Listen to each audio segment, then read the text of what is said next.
Welcome back, Perfect Peeps, to Perfect.dev. On today's episode, we have Tessa Mero from Cloudinary, part of the MDE program. How's it going, Tessa?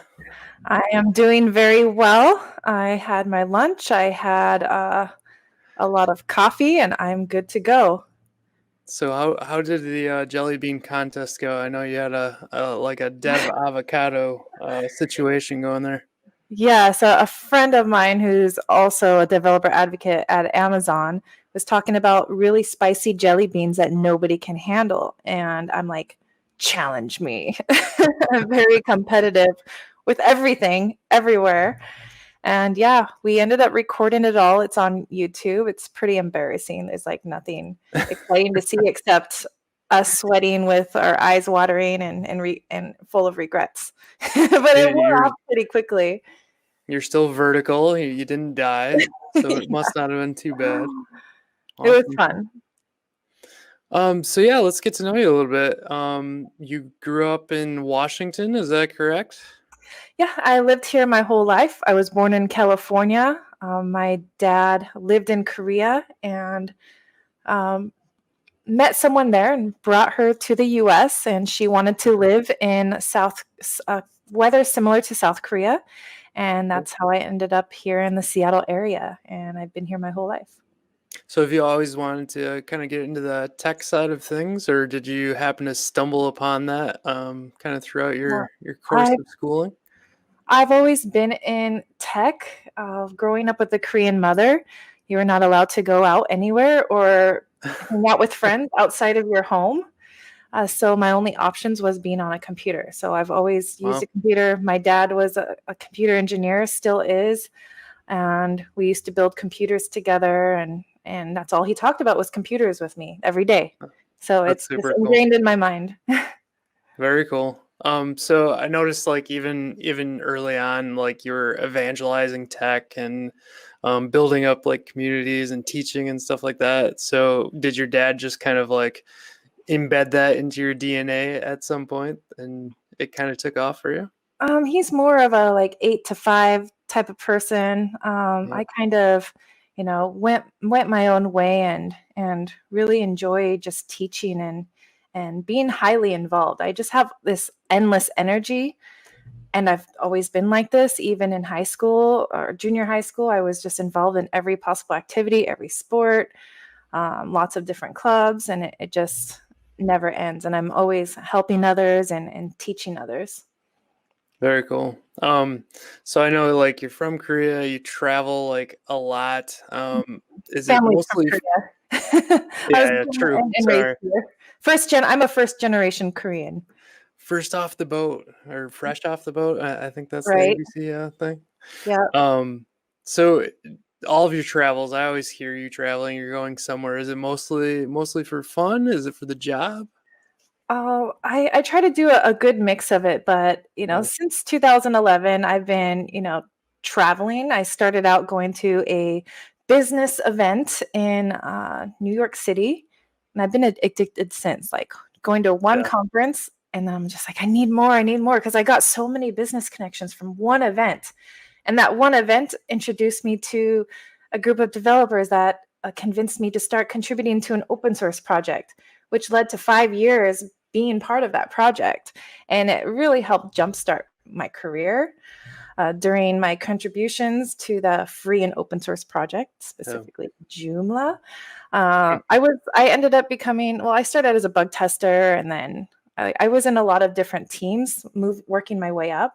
And I eventually became a developer advocate for them and traveling to PHP events, CMS events, did a lot of keynote presentations. And with all that teaching and volunteer developer advocacy and being a developer in the past led to a developer advocate position at Cisco Systems. And that was my last job. And I mostly did traveling. I just traveled the world and speaking to developers on their behalf. Yeah, that's really cool. Having that opportunity to like travel for the job and kind of build up those points so you can go personally, right? I do travel for fun, and half of it's with points. Sometimes I'll spend my own money.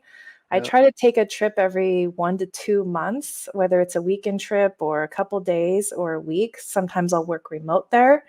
Sometimes I'll take the days off. Depends on where I'm going and what I'm doing.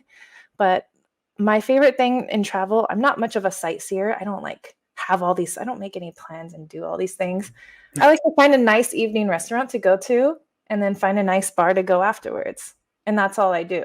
Like I don't, That's very and cool. unless I go to like a location like Egypt, I want to see the Sure. pyramids. If I go to Rome, I want to see the Colosseum, which I've done that in a million other countries and places. Yeah.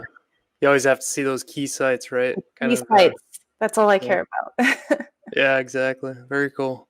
I know what, like when my wife and I did Italy, it's like you gotta go to the Roman Colosseum, you gotta like all those big ones that you know. So it's kind of a key for sure.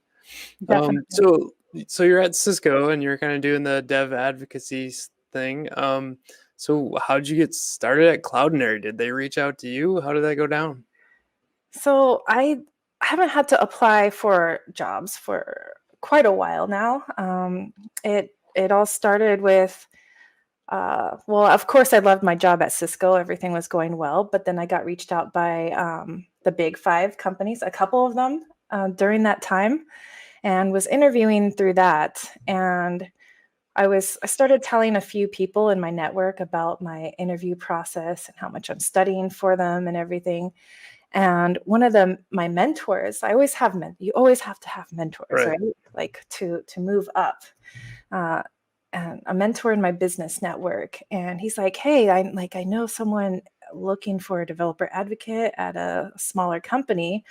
And I'm like, "Well, I want to make it clear I'm only looking to move from one big company to another big company. I'm not really like into startups or mid-sized Right. companies."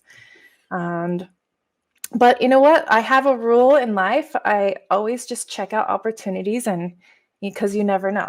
Just try it out. So I interviewed, and I ended up falling in love with the product, Well, the story of Cloudinary's success, and there's amazing people that work there. And I want to work for a product that I have a strong belief in its success mhm. and where I feel proud to advocate it to other developers using it, um, in comparison to maybe moving to a company where I'm not so much excited about the product, and you can kind of sense it from the developer advocate. And because of my passion for the product, I put a lot more effort and a lot more work into what I do. So I know you do like a lot of conferences to continue to get that word out for kind of the advocacy for Cloudinary. Is it mainly like developer conferences that you're kind of pushing for that MD program, or is it like CMS conferences or any of what does that mix look like for you? Because I know Cloudinary is used across a million things, right? So different developer advocates at Cloudinary, we have our focus on different ecosystems. And my ecosystem focus is Vue.js and the Jamstack community, JavaScript, APIs, markup. And and then there's a lot of like one-off conferences or random events I'll go to. I plan on going to one PHP conference this year because I played a huge role in that community for so long. Sure. I've been part of a lot of different developer ecosystems, and I just really enjoy, getting to know the community and contributing to it in some way or form.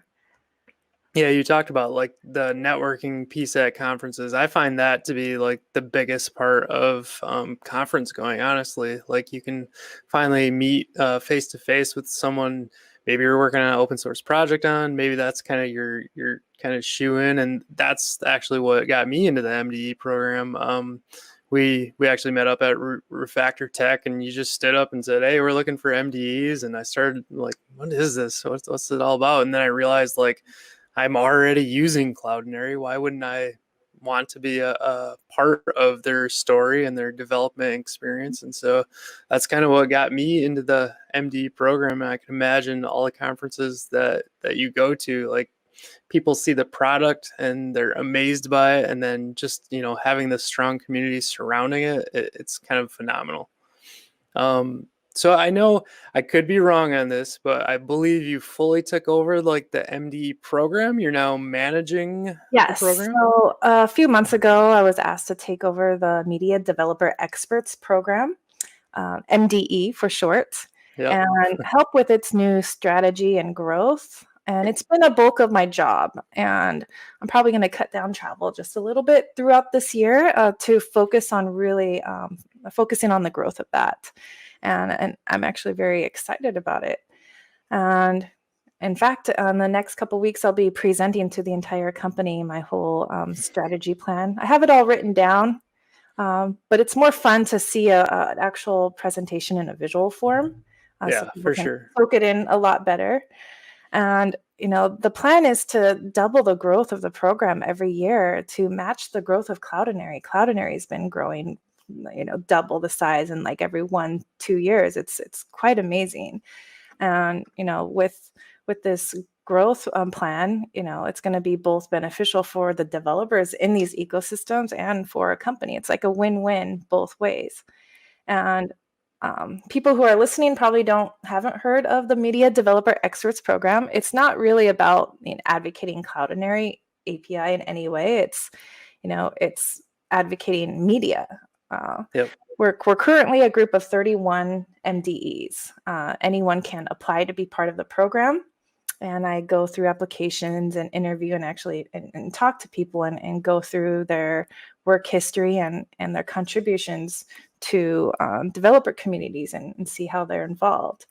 But we have 31 people that represent different regions in the world in different developer ecosystems.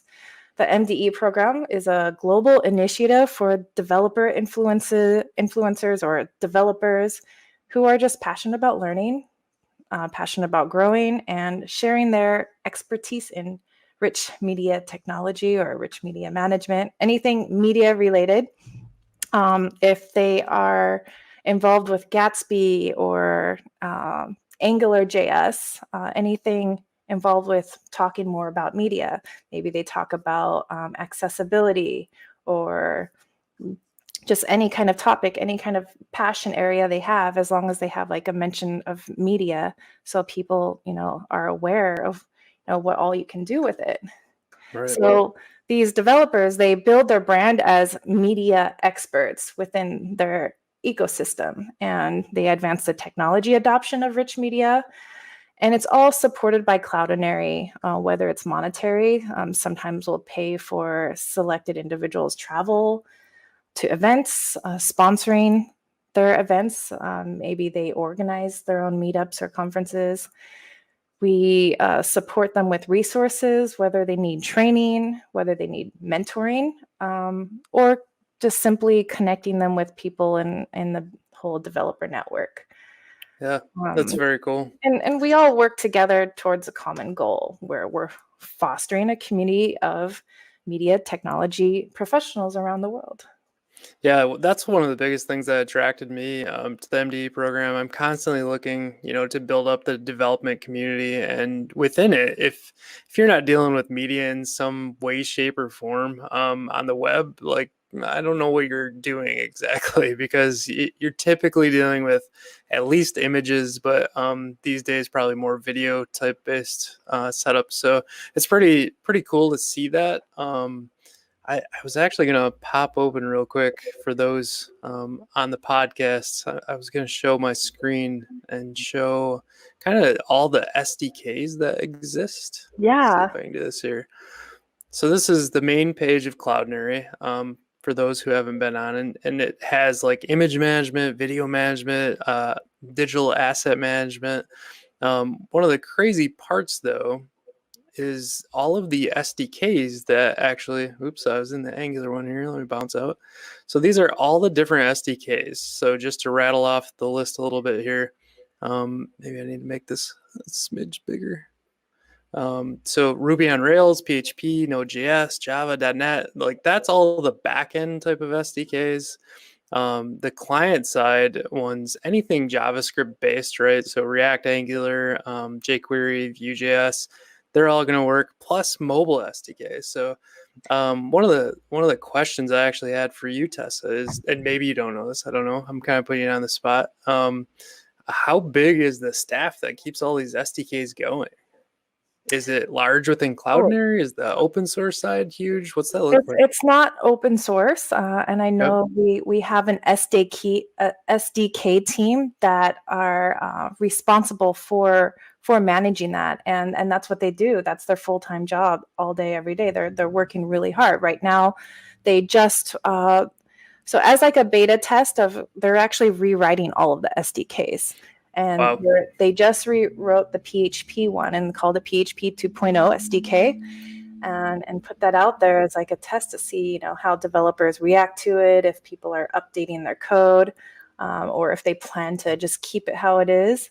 And they're going to roll out a 2.0 version for each SDK. And there's so many, like, because of our growth at Cloudinary, there's just so much more that's going to be added later, like interactive documentation, an amazing developer experience, and and just the documentation I'm really excited about. And it's just going to make it so much easier for developers to be able to write code, integrate Cloudinary with whatever their language they're working with, and to be able to figure out how to use different features quickly. So That's I'm very excited cool. about just what the future brings. And it's in the future. When I say future, it's not that far away. Yeah, We that's work very cool. I didn't, hard. yeah, I actually didn't know that they were rewriting those. So that's pretty interesting. I'll have to do a video on the conversion of some of their stuff then. Outside of the SDKs, software development kits, for those who don't know the acronym, the biggest thing that I've seen people use, and you can correct me on this, is the URL based like image transformations. That's huge. Like I don't know if it's URL API, what you call it specifically, but you can basically transform anything just by putting parameters into the URL, and it comes back with different image types, filtering, focusing on a person's face. Like, it's unbelievable what you can do with that. Yeah, and with the ability to add third-party plugins, it's like the features are kind of never going to end. It's pretty exciting.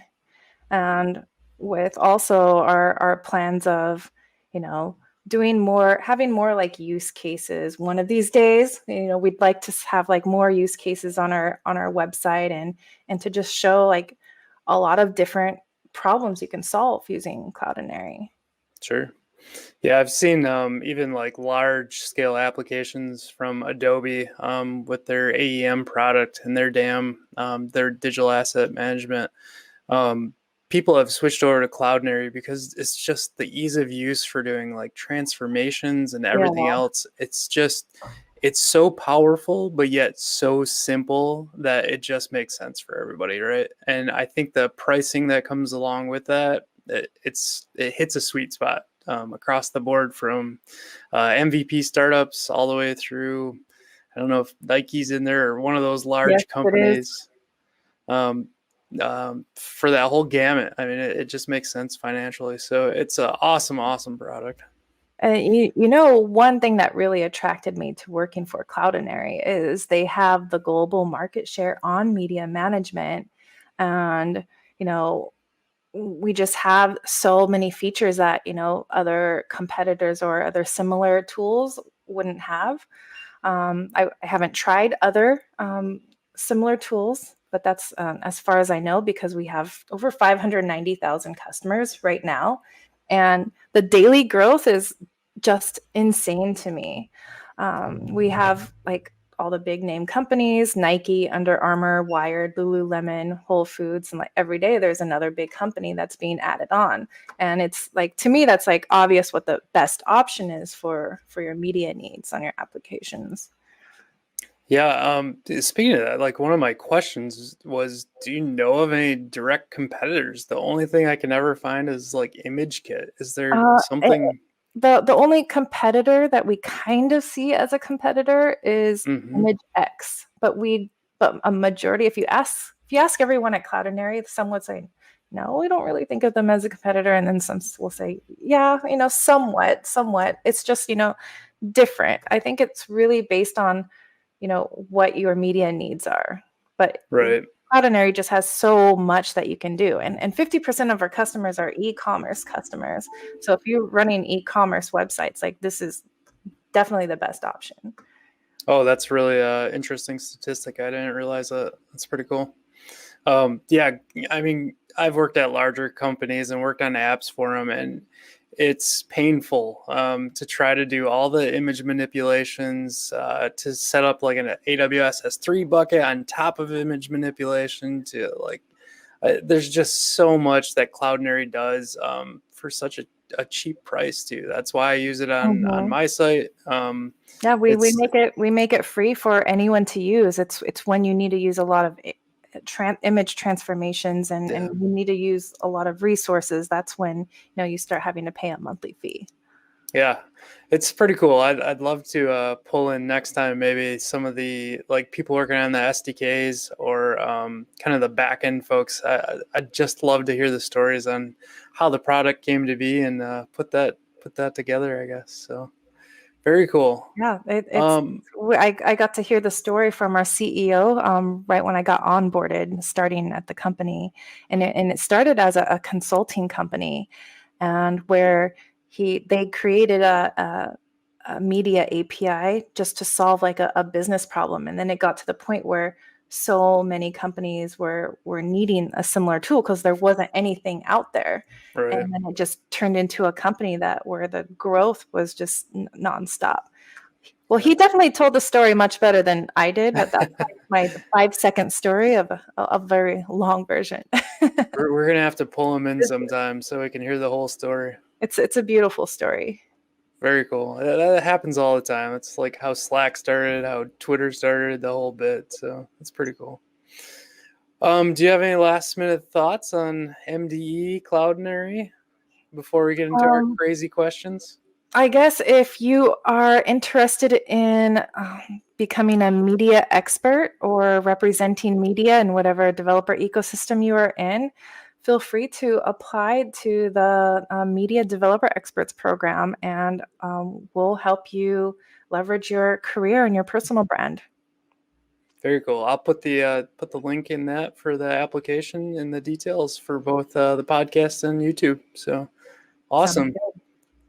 So my partner loves to ask first of all the random question. So the one I came up with you since we met at Refactor Tech, you took a group of us out, and actually it was my first Korean barbecue experience. So I have to ask you, what is your favorite Korean barbecue dish? Oh, Korean barbecue dish. Okay, so I've been eating Korean food my whole life. I grew up with a Korean mother who only knew how to cook Korean food and nothing else. So my palate's always craving for Korean. And I really like kalbi, Korean kalbi. It's like a beef with like the bone in it still. And it's marinated for 24 hours. And I make it at home too. It's really good. But when you're at a Korean barbecue restaurant, to get the real authentic experience, you're cooking your dish on your right at your table. You Right. cook all of it, and it's fun. That was a super cool event. I wish I could make it back to Refactor Tech this year, but I don't think it's going to happen, Yeah, unfortunately. Refactor Tech I love going to Refactor Tech, and I want to go just as much as you do, but it's the exact dates of our Image Cloudinary's ImageCon conference. Yep. Very cool. So a couple picks. Did you want to throw yours out there first? Sure. You mentioned to pick out a really cool technology or tool, right? Yeah, we call these our perfect picks for perfect.dev. So when you asked that question, I was thinking back, like, what stands out to me? Like, there's a lot of like really cool tools, but that a lot of people are familiar with. But I wanted to name a tool that I see that's innovative, that's going to grow crazy, and it's going to be something that everyone's going to be eventually using, but their name hasn't just been out there yet.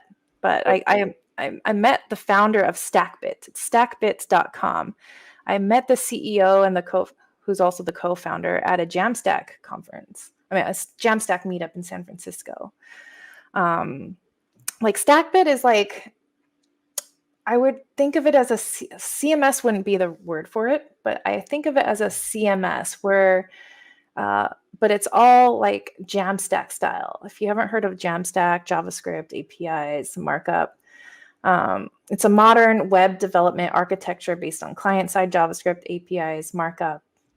With StackBit, you can build an entire application using all of your favorite Jamstack tools and edit it right on the page. You don't need to change any code at all. And that's one thing that, people think is when you're using building web applications based on the Jamstack, like you just feel like you're managing so many tools and so much code all over the place, and it gets really confusing. Like, how does this work?